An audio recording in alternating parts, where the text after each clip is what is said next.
네, 여러분 안녕하셨습니까? 좋은 아침이 시작됐습니다. 자, 오늘 요한계시록 특별히 이제 8장으로 넘어가는 그러한 시간이 되겠습니다. 자, 요한계시록 8장은 일곱 나팔이 드디어 시작이 되는데요. 굉장히 좀 어려운 부분을 지나갑니다. 자, 아, 우리가 이 개요를 자주 보여드리는 것은 여러분 숲을 보고 나무를 봐야 되거든요. 지금 나무만 보다 가면 방향이 어딘지 잘 모르기 때문에 전체적인 것을 자주 보여서 여러분들이 방향을 바로 찾아 나갈 수 있도록 해드리기 위함입니다. 자, 이렇게 우리는 일곱 교회 일곱인 일곱 인치는 사업까지 공부를 했고요. 이제 오늘부터 일곱 나팔에 대한 기별을 공부하겠는데요. 자, 다시 윤곽과 방향을 잡기 위해서 조금 복습을 하면요. 자, 첫째 인, 일곱 인을 잠깐 복습하면 첫째 인을 뗄 때, 이것은 언제라고 그랬습니까? 예, 바로 일곱 교회의 예배소 교회 시대에 해당되는 AD 31년서부터 100년까지 초대교회 시대를 언급한다고 그랬고요. 두 번째 인을 떼면은 붉은 말이 나오는데 칼을 가지고 탔죠. 여기 이 붉은 말 시대는 언제입니까? 네, 서머나 교회 시대, 고난과 순교의 역사가 있던 시대입니다. AD 100년에서 313년. 그리고 셋째 인을 떼면 검은 말이 나오는데 거기에 이제 그 죽음, 여러 가지 그 사망 이런 언급들이 나오죠. 자, 이것은 음 바로 버가모 시대 때를 얘기하고 있고요. 그다음에 네 번째 이는 총황생말, 공포와 사망이 언급되어 있는데요. 이것은 537년서부터 1517년까지의 두아디라 시대를 언급하고 있습니다. 자, 다섯째 인을 떼면 종교개혁 시대, 사대교회 시대를 들어가고 있습니다. 그래서 AD 1517년에서 1755년까지의 시대를 살펴봤고요. 자, 여섯째 인을 뗄 때는 말세, 예수님의 재림 직전까지의 시대를 표현하고 있어요. 그래서 특별히 재림의 징조들이 언급이 되고 있죠. 그래서 예수님의 재림의 징조와 여섯째 인과의 그 사이가 굉장히 밀접되어 있고 연결되어 있다고 하는 사실을 이 도표로 보면은 틀림없을 것입니다. 마태복음 24장에 예수님께서 말씀하신 부분과 여섯째 인이 이렇게 일맥상통하다라고 하는 사실을 보여주면서 여섯째 인은 재림 직전까지의 시대를 표현하고 있다. 이렇게 볼 수가 있겠고요. 자, 그래서 여기 보면은 6장 마지막 절, 여섯째 인 마지막 부분에 뭐가 나옵니까? 엄청난 대격변이 일어나죠. 예수님의 천체 징조뿐만 아니라 이제 하늘이 종이축처럼 말리는 것 떠나가고 산과 섬이 제자리로 옮기고 막 이런 지구 파멸, 예수님 재림 직전에 이제 지구가 파멸로 들어가고 예수님을 믿지 않고 거절하고 고집피던 왕들, 왕족들, 이방인들이 이제 그 어린 양의 진노의 빛을 차마 감당 못해서 산과 바위에게 호소하는 그 장면. 그러면서 마지막 부분에 뭐라고 그랬어요? 그들의 진노에 큰 날이 이르렀으니 누가 능히 서리요 하더라. 누가 능히 서겠습니까? 예, 7장이 이제 삽입장으로서 그 엄청난 재난에서도 능히 서서 살아서 주님을 맞이하는 이 부분이 7장으로 삽입으로 들어갔고요. 그리고 오늘 이제 공부하는 8장 1절서부터 보면 일곱째 인을 떼실 때, 그래서 여섯째 인과 일곱째 인 사이에 7장이 들어가고 있다라는 거, 재밌게 구성이 되어 있습니다. 자, 그래서 8장 1절을 다시 한번 보면요. 일곱째 인을 떼실 때 하늘이 반시 동안 고요하다. 여러분, 하늘이 반시 동안 고요하다라고 하는 것은 얼마의 시간이라고 그랬습니까? 네. 여기 1일이 24시간, 1년이 360일입니다. 연상에. 그래서 360 나누기 24 하면 15일이 나오고요. 고로 반시라고 하는 것은 15 나누기 2 하니까 7일 반이 됩니다. 그래서 7일 반 동안 왜 하늘이 고요하느냐? 예수님이 재림하심으로 하늘은 비어 있습니다. 예, 천천만만의 천사들을 호위하시면서 데리고 오시면서 하늘이 에, 조용하다라고 하는 표현으로 우리는 보게 되었죠. 그래서 일곱째 인을 떼면 예수님이 오시는 거죠. 자, 여기까지 우리가 공부를 하면서 자, 드디어 2절 보세요. 내가 보매 하나님 앞에 쉬한 일곱 천사가 있어 일곱 나팔을 받았더라. 나팔이 언급되어 있습니다. 자, 근데 일곱 나팔이 부러지기는 2절서부터 3절서부터 막 부러지지 않고요. 사전 준비 단계가 필요합니다. 사전 준비 단계. 왜냐하면 이 일곱 나팔이 굉장히 어렵기 때문에 사전 준비 단계를 많이 시키고 있습니다. 그래서 우리도 제가 말씀드렸죠. 일곱 나팔 굉장히 어려우니까 예습해 오시라고. 예습을 좀 해 오셨나 모르겠어요. 본문은 분명히 읽어가지고 오셨을 것으로 믿어 의심치 않고요. 그 다음에 교과서를 좀 참고하시도록 그렇게 말씀드렸습니다. 예습하신 분들은 오늘 좀 쉽게 접목이 될 수 있고요. 예습을 안 하오신 분들은 조금 어렵게 오늘 말씀이 이해될 수 있으리라고 생각합니다. 자, 그러면 그 사전 준비 단계, 워밍을 하게 되는데요. 워밍업을 좀 하겠습니다. 자, 교회 일곱인 일곱 나팔을 이렇게 한눈으로 좀 구별할 수 있을까요? 시대는 똑같습니다.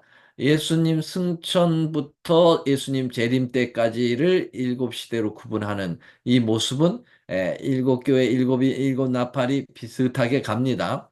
자, 일곱 교회는 예수님 승천 후부터 재림 때까지의 각 시대의 하나님의 교회의 영적 상태를 제시해 주시고 거기서 이기는 자에게 허락된 아주 달콤한 상급들을 표현하면서 언급이 되고 있습니다. 자, 그리고 일곱이는 예수님 승천부터 재림 때까지 교회사와 교회에 도전하는 세력들의 모습을 좀 더 포커스를 달리해서 다시 한번 반복하고 있습니다. 예언은 뭐 한다고요? 반복되고 깊어지고 넓어집니다.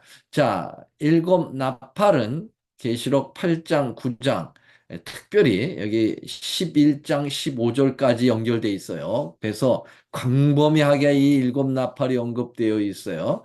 그래서 이제 헷갈리는 거예요. 여러 가지로. 자, 하나님의 참 교회를 핍박한 나라들에게 내려지는 형벌, 곧 전쟁을 알아볼 수 있게 기별을 주십니다.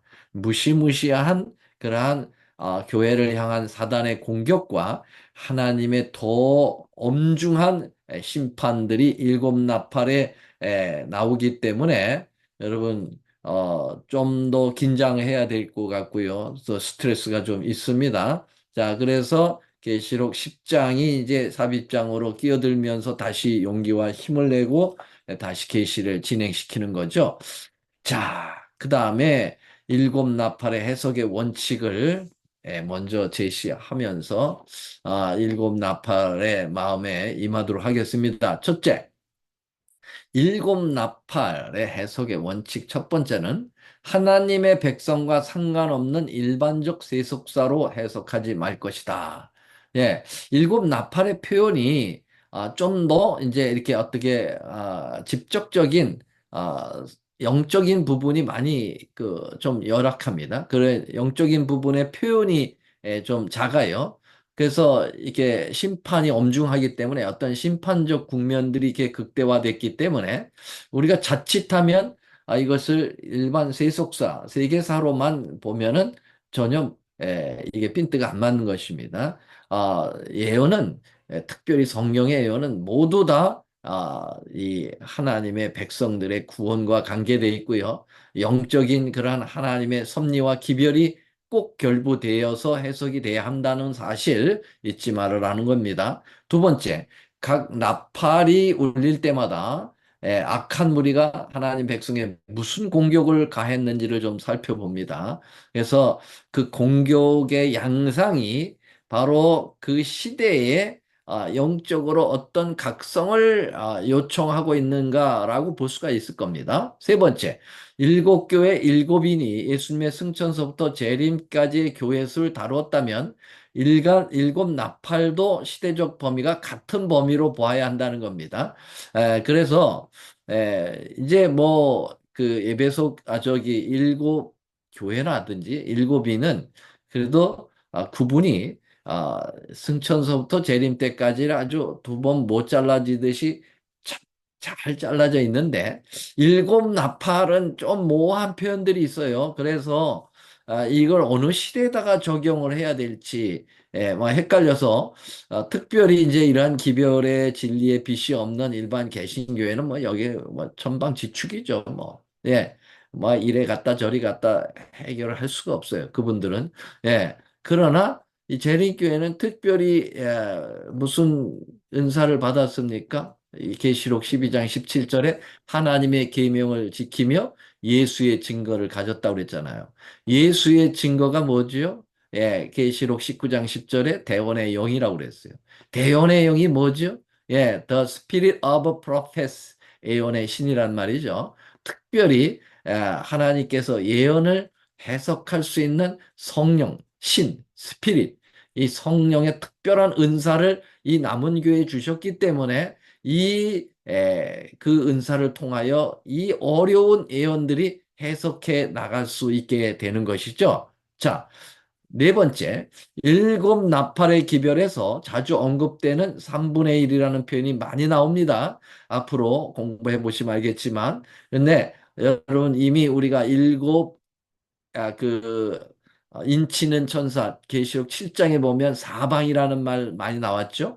사방에 그 모퉁이에 바람을 붙드는 그런 천사에 대한 언급. 이 사방은 동서남북이라고 하는 전체적인 것을 의미한다고 그랬어요. 그런데 3분의 1 하면은 이것은 국부적인 것을 이야기합니다. 그래서 이 심판이 전 세계적으로 내리는 심판이 있고요. 각 그 국부적으로 내리는 심판이 있어요. 그래서 3분의 1이 많이 언급된다는 것은 전체적 국면이 아닌 부분적 국면으로 보아야 된다라는 거. 이렇게 사전 마음의 준비를 시키고 일곱 나팔에 들어갈 겁니다. 자, 다음. 일곱 나팔을 한눈으로 한번 리뷰하고 그리고 우선 들어갈 겁니다. 자, 첫째 나팔은 에, 불이 땅의 3분의 1을 태운다는 표현이 있고요. 이것은 예루살렘 유대 민족의 심판입니다. 특별히 에베소 교회 시대죠. 첫째인의 시대를 언급하고 있고요. 둘째 나팔은 불붙는 큰 산이 있고 바다가 피가 되고 배가 상하는 그런 참혹한 심판이 오는데요. 이것은 바로 서모나 교회 시대, 다시 말하면 로마 제국이 얼마나 기독교인들을 핍박했습니까? 그 서로마가 이제 멸망하는 상태를 잘 보여주고 있고요. 셋째 나팔은 한 별이 강들의 3분의 1을 쑥으로 만든다라고 하는 표현인데, 이건 버가모 시대에 진리를 타협한 이 명성 시대라고 그랬죠. 버가모 시대. 로만 캐토릭이 형성되던 그 시대. 이 배도한 교회를 향한 하나님의 심판에 대하여 언급하고 있고요. 넷째 나팔은 중세 암흑기 시대인 두아디라 시대를 언급하고 있는데요. 해달별의 3분의 1이 어두워져서 중세의 어둠을 몰고 온 재앙을 표현하고 있다. 이렇게 볼 수가 있겠습니다. 다섯째 나팔은 이제 황충이 나옵니다. 다섯 동을 괴롭히는데 이게 이제 뭐냐면은 그 마호메트가 일으킨 모슬렘, 이슬람 이란 그 엄청난 세력이 이제 또 기독교와의 싸움을 벌이게 되는데요. 이 모하메시의 중동 일대와 유럽을 강타하는 모습을 이제 보게 되기 시작합니다. 그다음 여섯째 나팔에는 2만 만의 마병대가 사람 3분의 1을 죽인다고 나오는데 이것은 모함med 마호메트의 세력, 이슬람의 세력인 토이기 세력이 동로머와 이제 서로 공격을 하면서 싸우는 모습.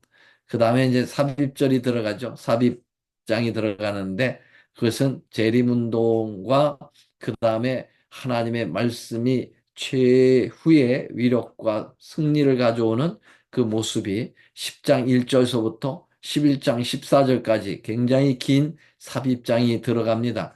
그리고 11장으로 일곱째 나팔이 넘어가서 11장 15절부터 일곱째 나팔이 부러지면서 마지막 영원한 심판의 국면이 선언되고 예수님의 재림전 인간의 역사의 최종적 단계가 끝나게 되면서 마지막 11장 19절에 보면은 하늘의 지성소가 열리고 언약궤가 보였다라고 언급하면서 일곱 나팔의 그 대장정이 마치게 되는 겁니다. 와, 뭐 좀 헷갈리죠? 어떻든 이렇게 전체 윤곽을 좀 보면서 하나씩 해결해 나가면 뭐 그렇게 어렵지 않습니다. 자, 일곱 나팔과 일곱 재앙의 이제 비교를 또 좀 보면서 보겠습니다. 일곱 나팔과 일곱 재앙이 매우 유사합니다. 예. 그래서 일곱 재앙의, 에, 다시 말하면 전초전이 일곱 나팔이에요. 예. 그래서, 어, 한마디로 얘기하면 이제 이걸 뭐냐면은 그 사전 리허설이라고 할 수 있을까요? 일곱 나팔이. 일곱 재앙은 예수님 바로 직전에 한꺼번에 몰려오는 그러한 엄청난 재난을 얘기하고 있어요. 예, 큰 환란을 얘기하고 있죠. 그것을 이제 예비하기 위한 예방주사다. 예, 라고 보시면 되겠습니다. 예, 그래서 예방주사를 먼저 맞고 일곱 재앙을 맞이하게 되는 겁니다. 자, 그래서 일곱 나팔 어렵지만 매우 유용하고 꼭 우리가 잘 알아야 될 부분이라고 볼 수가 있겠습니다.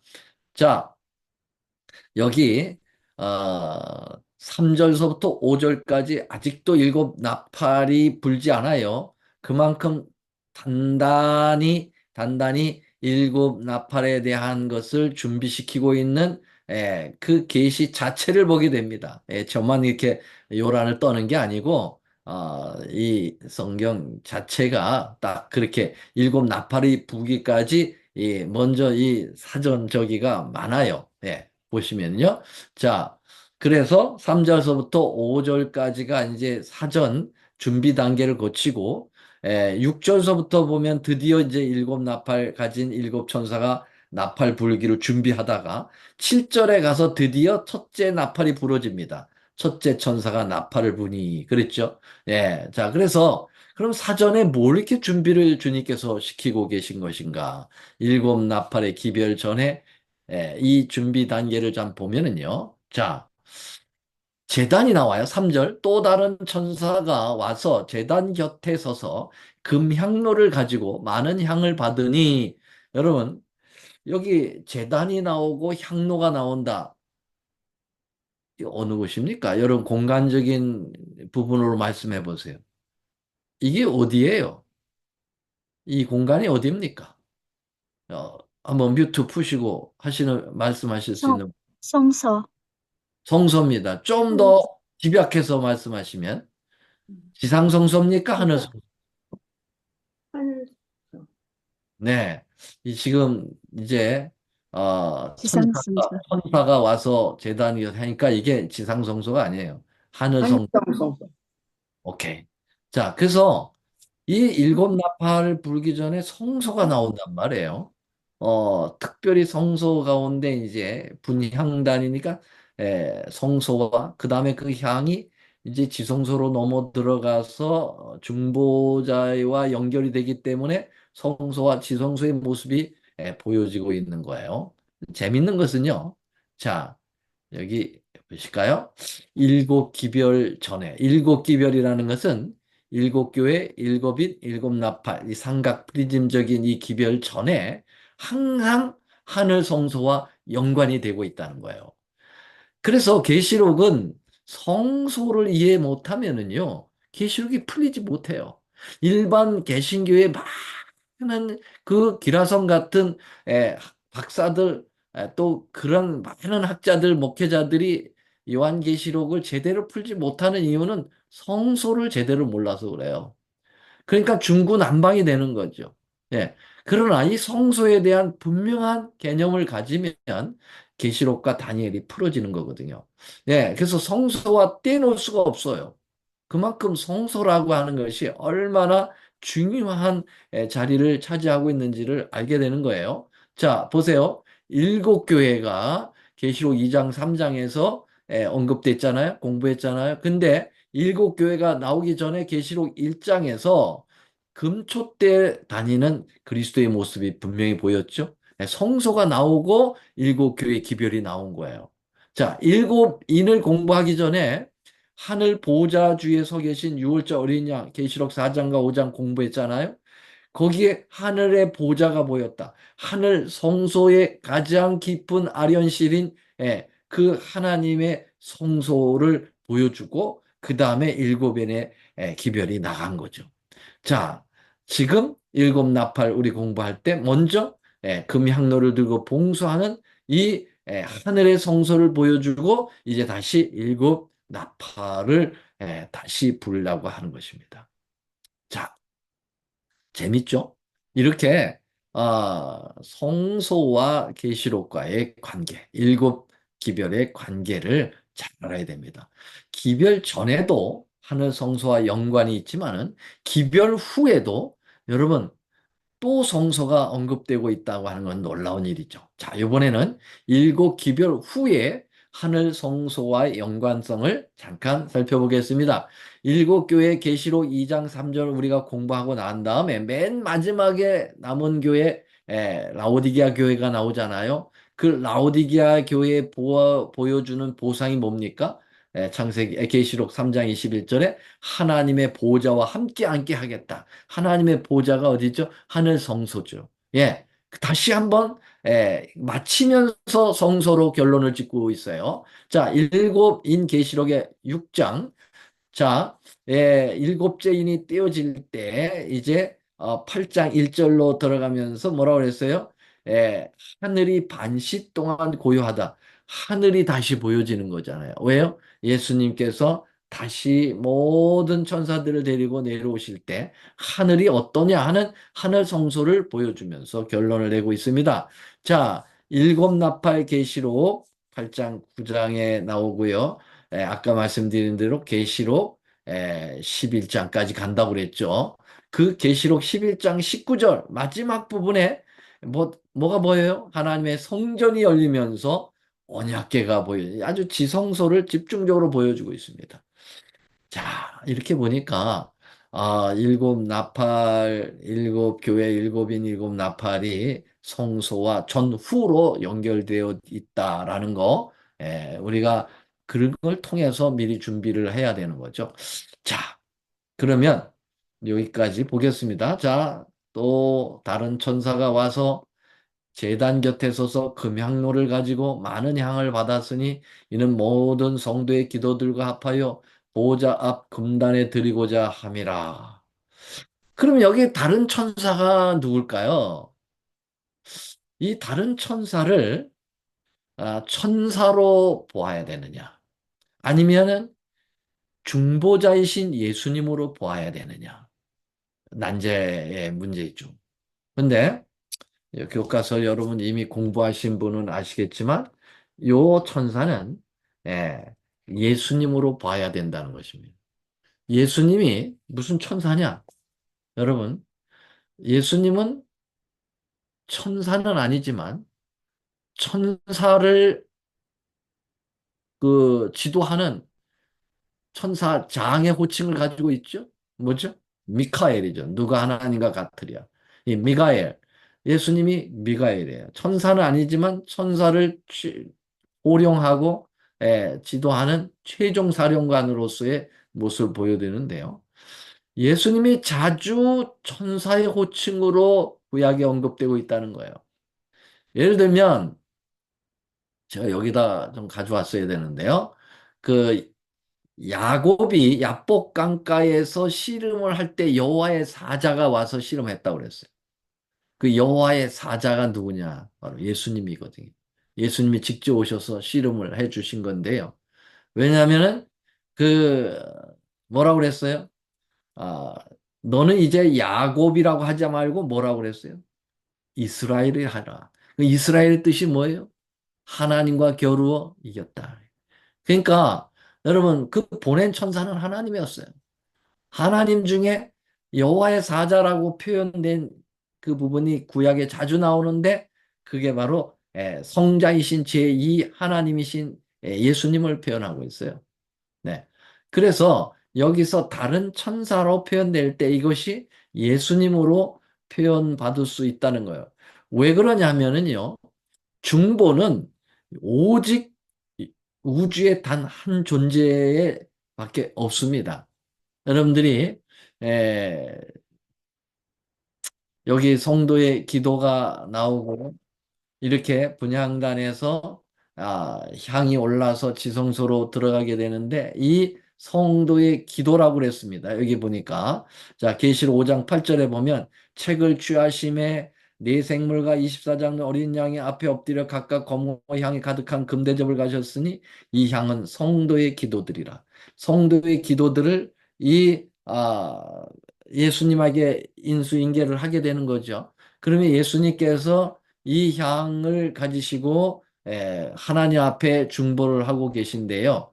이것은 누구밖에 할 수가 없느냐 하면은 예수님밖에 없어요. 왜요? 디모데전서 2장 5절. 한번 같이 읽어볼까요? 뮤트 푸시고 시작. 하나님은 하나님의 한 요 분이죠. 또 또 하나님과 사람 하나님과 사이의 중보도 한 한 분이시니 분이죠. 곧 곧 사람이신 사람이신 그리스도. 그리스도 그리스도라. 예수라. 그랬잖아요. 그렇죠. 그래서 오직 중보는 정말 정상적 중보는 예수님밖에 없어요. 네. 그래서 여러분 중보기도 한다, 중보기도 한다라는 표현은 그것은 예수님 외에는 사실은 표현하면 안 되고 그래서 거기다가 저는 중보적 기도라고 그렇게 합니다. 중보적. 예수님 한 중간적 역할을 하는 것 같은 중보적 기도. 예. 그래서 중보라고 하는 말은 예수님에게만 돌려야 된다라고 하는 거 기억을 하셔야 합니다. 그러니까 로만 캐토릭에서 예수님의 요 중보 역할을 빼앗기 위해서 진 노력을 한 거예요. 그 역할을 누구한테 돌렸느냐 하면 마리아라고 하는 그 마리아 그를 신격화해 가지고 마리아가 예수님 대신 중보 역할을 한다. 이렇게 그 자리를 찬탈했어요. 그리고 고해성사 뭐죠?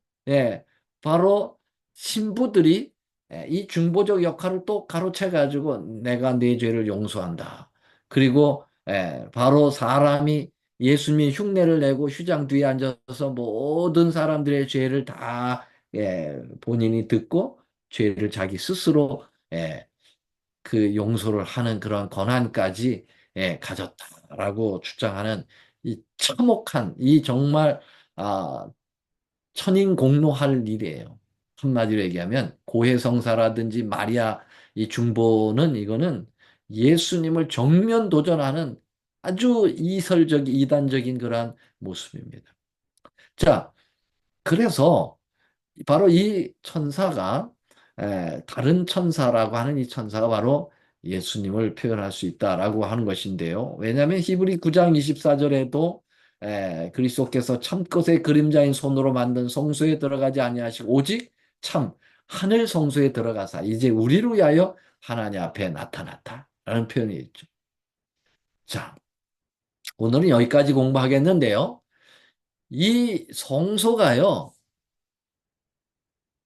정말 구원의 참 기능을 할 때가 있어요.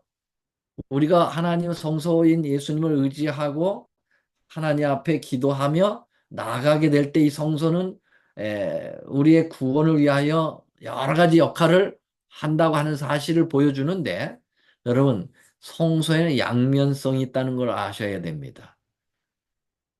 동전의 양면처럼 하나님 앞에 온전하게 기회를 줬음에도 불구하고 계속 거절하고 예, 하나의 중보자이신 예수님을 부정하고 스스로 자기를 높인다든지, 예, 진리를 온전하게 하지 않고 이설을 주장한다든지, 세속적이라든지 이러한 거절을 계속하게 될 때, 이 성소에는 심판적 기능이 있다는 거예요.